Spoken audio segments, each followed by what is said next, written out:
Another day, another prototype gets released. In case there's any doubt that the Saturn is more alive than ever, just look at how many new games we get to play, between fan translations of previously Japanese exclusives and prototypes for unreleased games that are found and released online for anyone to try. This time it's a very obscure futuristic sports game by the name of Colliderz. If that doesn't ring any bells, it's okay, it was being developed by ASC Games, an American publisher that found some success throughout the 90s, releasing games for various consoles and computers from the time. On the Saturn, they published games like Hardcore 4x4, 10 Pin Alley and Mass Destruction. By the end of the decade though, things started to go sour and it eventually closed doors in early 2000. Colliderz was first announced in 1997. You can find it in a list of soon-to-be released Saturn games, in issue 96 of the magazine Electronic Gaming Monthly, and in a video from Japanese publication Tech Saturn, reporting on their trip to the E3 Expo. It was also going to come out on PlayStation, following the standard practice of releasing on what were at the time the two leading consoles. But as time went on and the Saturn's market share began to decline, it seems that they were deciding to drop it in favor of a PC release.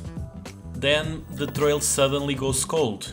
The website PlayStation Museum speculates that the reason for the sudden and quiet cancellation was due to the commercial failure of the game Ball Blazer Champions, somewhat similar in style to Colliderz, although the official statement seems to be that the game was cancelled simply because it wasn't much fun and had a bad presentation to boot.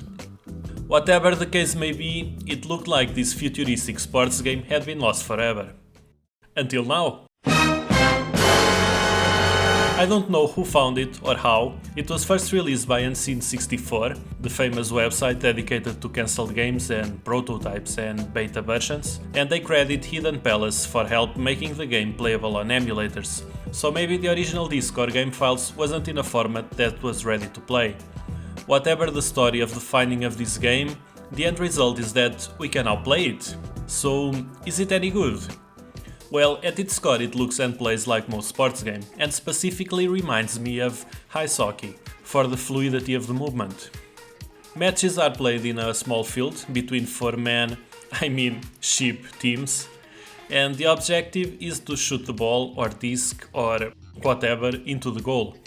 Although the goalies take up so much room that it's almost impossible.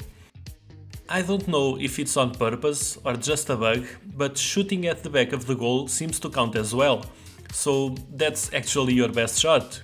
No pun intended. The game is very fast paced and the ships violently clash at the slightest touch between them or against the limits of the field, which gives it an even more chaotic feel. This being a prototype, there is no instruction manual or tutorial level, and since it's a sports game, it was a bit too fast-paced for me to easily try and figure out what each button does. After some trial and error, both on the offense and defense, I figured out what I think are the buttons for passing the ball and shooting, with a third button that seems to simply let go of the ball. And that seems to be it, although it's very possible that I missed some things. I should also add that the digital controls make turning very awkward, almost like you're moving on an invisible grid. Now, I haven't played any sports games from this era lately and don't really remember how they handled, but either I'm way too adjusted to modern analog style controls or this game plays really badly. At this stage in development they weren't working on the soundtrack yet, so there's no background music. What you've been hearing so far is just ambient music for this video. What there is some very loud and incredibly annoying sound effects that play every time the ball changes hands or the ships collide, which is happening all the time. Headphone users beware, this is what the actual game sounds like.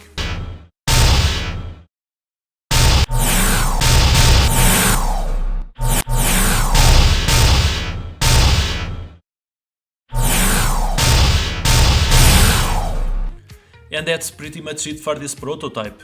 No main menu, only 2 teams and 1 playing field. It's very bad bones, but hey, at least it's playable. It's definitely not much fun, at least for me. But whenever a prototype like this is uncovered, we really shouldn't be looking for a pleasant gaming experience, but more of a chance to marvel at an archaeological find. I can understand why it was canned back in the day. Unless some serious work went into it, it would probably have turned out as just another piece of shovelware, destined to disappear in the shadows of more popular games. But now in 2020, the Saturn library is definitely more complete with the addition of rare discs like this one. Think of it like this: you're not playing a crappy demo, you're witnessing history, firsthand. And that's it for this video. If you're interested in other prototypes for cancelled Saturn games, check out our videos on Star Wars Rebel Strike and a full walkthrough for Armed. As always, stay tuned for more content about Sega's greatest console, and if you like our videos, consider subscribing. That way you'll always be up to date with our stuff and it really helps the channel out. See you next time!